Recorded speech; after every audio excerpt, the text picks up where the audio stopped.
Setelah kehancuran pasukan Raja Abraha, kota Mekah semakin ternama. Dari kota inilah sejarah manusia paling mulia dimulai. Ka'bah sebagai jantung kota Mekah semakin ramai dikunjungi para peziarah. Demikian pula para pedagang. Mereka datang dari berbagai penjuru jazirah. Namun sayang, Ka'bah mulai diselewengkan fungsinya. Akibatnya, kejahiliahan merajalela. Bahkan pada masa itu, memiliki bayi perempuan adalah hal yang sangat memalukan. Aib bagi keluarga. Sehingga sebagian dari mereka tega membunuh bayi perempuan mereka sendiri. Di tengah kondisi masyarakat jahiliyah itulah Nabi Muhammad dilahirkan. Bayi luar biasa itu lahir dari rahim seorang wanita mulia bernama Aminah. Pada saat itu ditandai peristiwa-peristiwa yang luar biasa. 10 balkon istana Kisra runtuh. Juga padamnya api-api yang biasa disembah oleh orang-orang Majusi.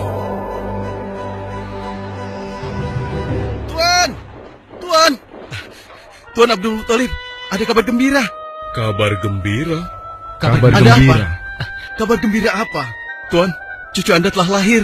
Benarkah? Laki-laki atau perempuan? Laki-laki, Tuan. Subhanallah, Alhamdulillah, Allahu Akbar. Kalau begitu aku ingin segera melihatnya.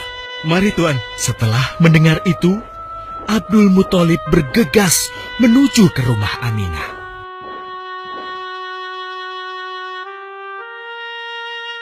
Ah, cucuku, kasihan engkau terlahir yatim. Dengan penuh kasih sayang, Abdul Muthalib membawa cucunya ke Ka'bah. Ya Allah, jadikanlah cucuku ini menjadi seorang yang mulia dan terhormat, sebagaimana Nabimu Ibrahim alaihissalam.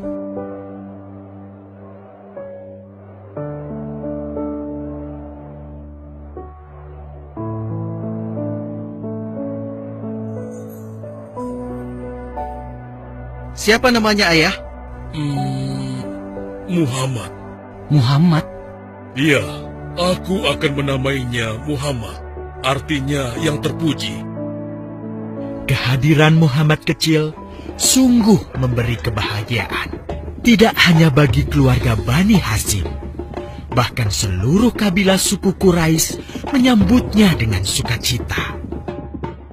Kemudian Abdul Muthalib mencarikan ibu susu bagi Muhammad kecil. Kita sudah berhari-hari mencari anak susuan, yang dari situ kita akan mendapatkan imbalan yang cukup. Namun hingga saat ini, belum juga kita dapatkan. Ya, istriku, aku mengerti. Apa kita terima saja bayi yatim itu? Muhammad maksudmu? Iya, cucu dari Abdul Muthalib. Kasihan dia. Hampir semua teman-teman dari rombongan kita tidak ada yang mau menyusuinya.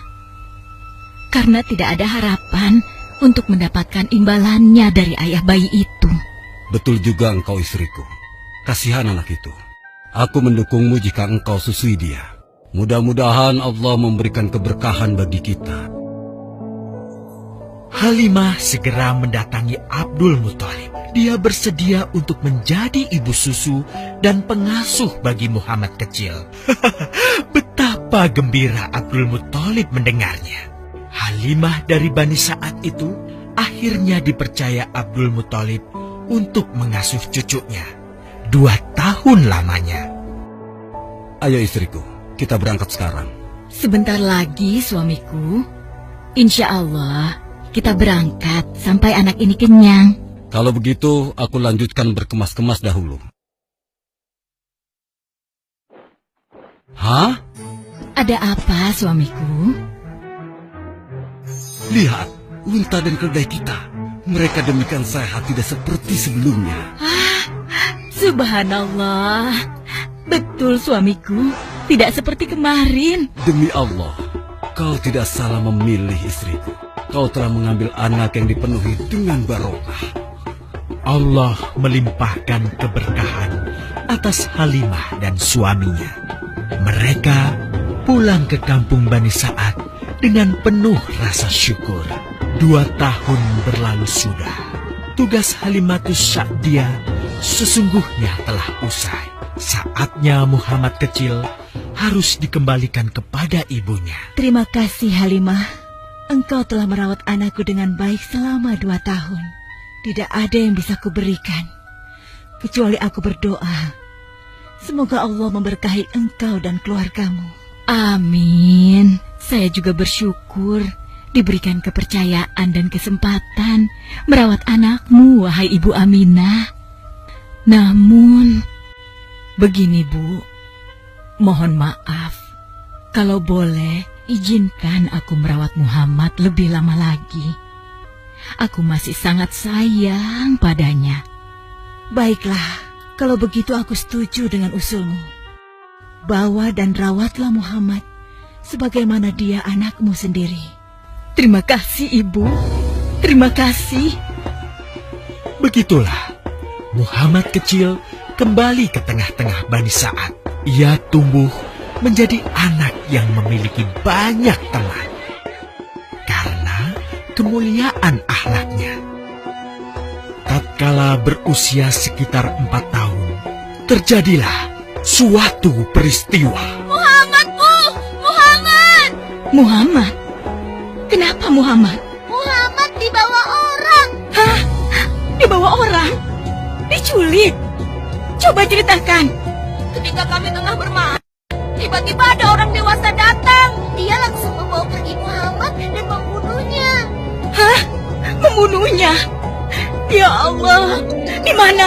Di mana? Antarkan ibu ke sana. Dengan perasaan cemas, Halimah bergegas menuju tempat itu.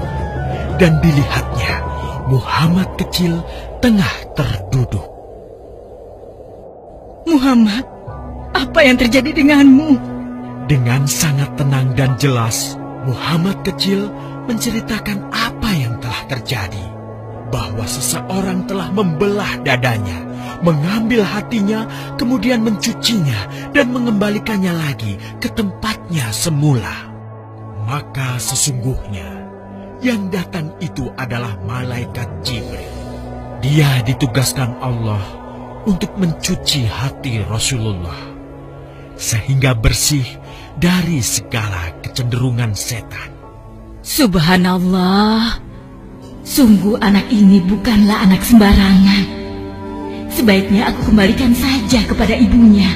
Peristiwa itu membuat Halimah sangat khawatir. Maka bergegaslah Halimah mengembalikan Muhammad kecil kepada ibunya. Menginjak usia yang ke-6 tahun, Muhammad kecil diajak ibunya untuk berziarah ke makam ayahnya, Abdullah di Yathrib. Dalam perjalanan pulang kembali ke kota Mekah, Aminah pun jatuh sakit. Dari hari ke hari, tubuhnya semakin melemah. Hingga di sebuah kota bernama Abwa, letaknya antara Mekah dan Yathrib, Aminah meninggal di sana.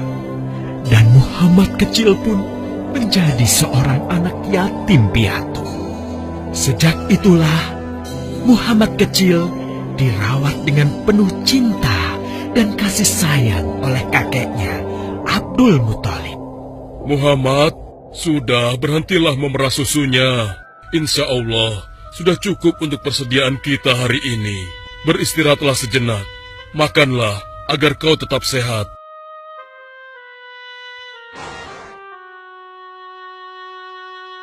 Ya Allah, betapa mulia akhlak cucuku ini.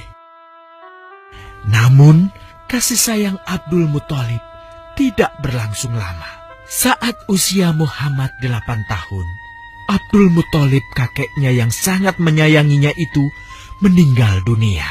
Kemudian, pengasuhan atas Muhammad pun beralih ke pamannya, Abu Thalib. Muhammad kecil tahu betul betapa sayangnya pamannya kepadanya. Di mana Muhammad? Ia tengah mengembalakan kambing milik salah seorang penduduk Mekah, suamiku. Sejak kapan dia keluar rumah? Sekitar waktu subuh tadi. Subhanallah, betapa baiknya akhlak keponakanku ini. Ya Allah, maafkan ketidakmampuanku mencukupi kebutuhan keponakanku. Sayangi dan berkahilah dia. Jadikanlah dia orang yang mulia di antara manusia. Hingga saat usia Muhammad menginjak 12 tahun, pamannya Abu Thalib mengajaknya berdagang ke Syam. Sampailah mereka di satu daerah bernama Busra. Saat mereka beristirahat, datanglah seorang pendeta menghampiri. Wahai saudaraku, selamat datang di Busra. Tampaknya kalian bukan orang sini. Dari manakah kalian berasal? Terima kasih saudaraku. Kami datang dari Mekah. Lalu, siapakah gerangan anak ini? Ini adalah keponakanku. Muhammad namanya. Apakah engkau bertanggung jawab atasnya, Tuan? Ya, Kemana ayahnya? ayahnya sudah meninggal sejak ia masih dalam kandungan. Oh, apakah kini dia yatim piatu? Benar, Aku sungguh beruntung bertemu dengannya. beruntung. Beruntung apa? Sungguh, keponakanmu ini adalah orang yang sangat istimewa. Oh ya? Ya, dia adalah seorang nabi, Hmm? seorang utusan Allah. Bagaimana kau tahu hal itu? Aku tahu karena aku seorang pendeta, dan berita kedatangan dia sebagai seorang utusan Allah sudah disampaikan di dalam Injil. Bahkan aku pun bisa mengetahuinya dari cincin kenabian yang berada di bagian bawah tulang rawan bahunya yang menyerupai buah apel sebagai tanda kenabiannya. Begitulah pendeta bernama Bahira menyampaikan kepada Abu Thalib perihal kenabian Muhammad. Ia berpesan agar menjaga baik-baik keponakannya itu, karena Muhammad kelak di suatu saat nanti akan menghadapi banyak gangguan dan rintangan. Istriku, Muhammad sudah berusia 25 tahun. Aku pikir sudah saatnya dia untuk menikah. Betul, suamiku. Namun, dengan siapakah dia akan kita jodohkan? Kemarin Khadijah mengirimkan utusannya dan menyatakan keinginan Khadijah untuk menjadikan Muhammad sebagai suaminya. Hah? Khadijah? Khadijah yang mulia itu? Betul, istriku. Khadijah yang selama ini mempercayakan barang perniagaannya kepada Muhammad.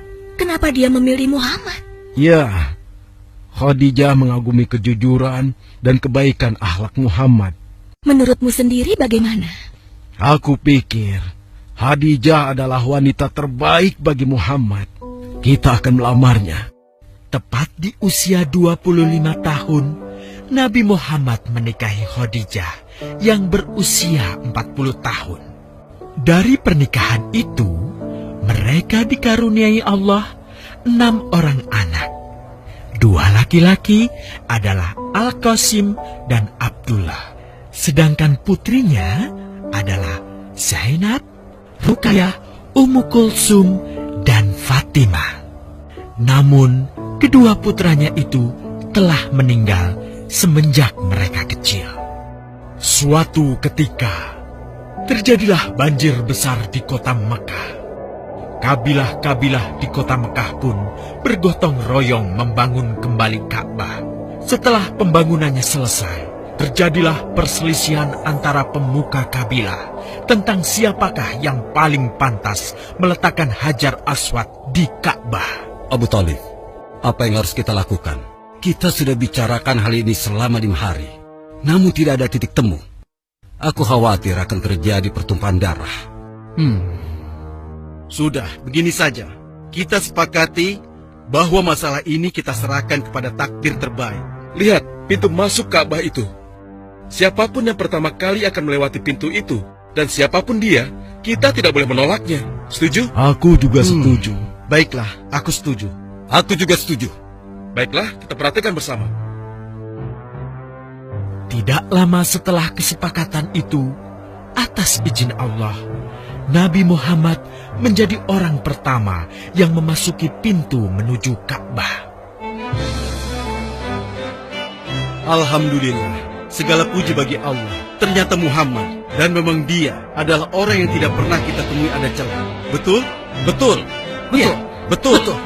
Nabi Muhammad pun menerima kepercayaan itu.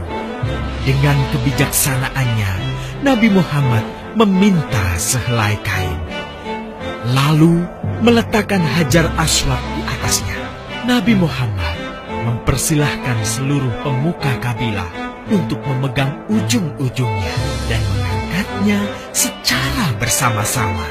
Setelah sampai pada sudut Ka'bah, giliran Nabi Muhammad meletakkan Hajar Aswad di tempatnya semula.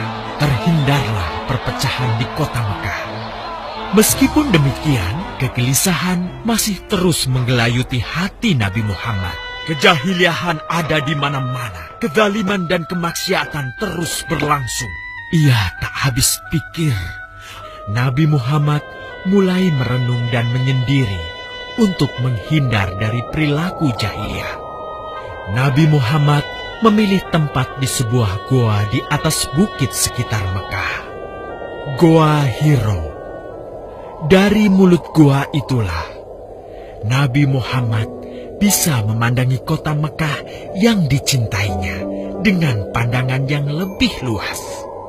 Hingga suatu ketika, sesuatu yang tidak pernah terbayangkan sebelumnya terjadi.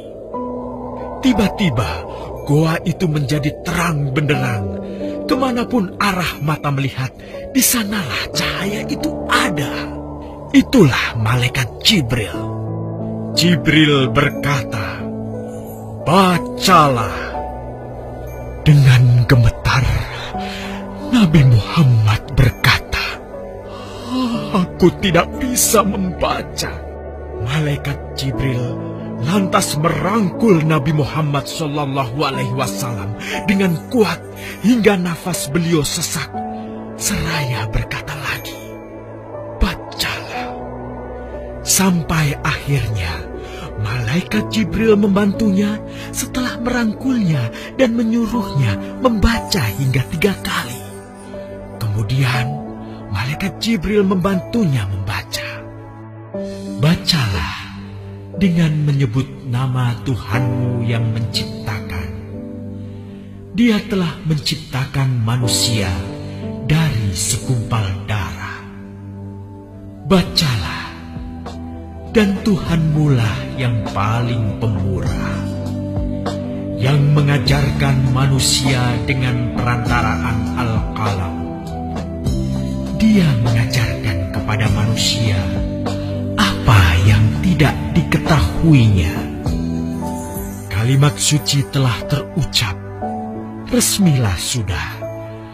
Dari dalam Goa Hiro, Allah mengangkat Nabi Muhammad SAW sebagai penuntun dari kegelapan menuju cahaya, dari keburukan menjadi kebaikan, dan dari kesengsaraan menuju ke keselamatan.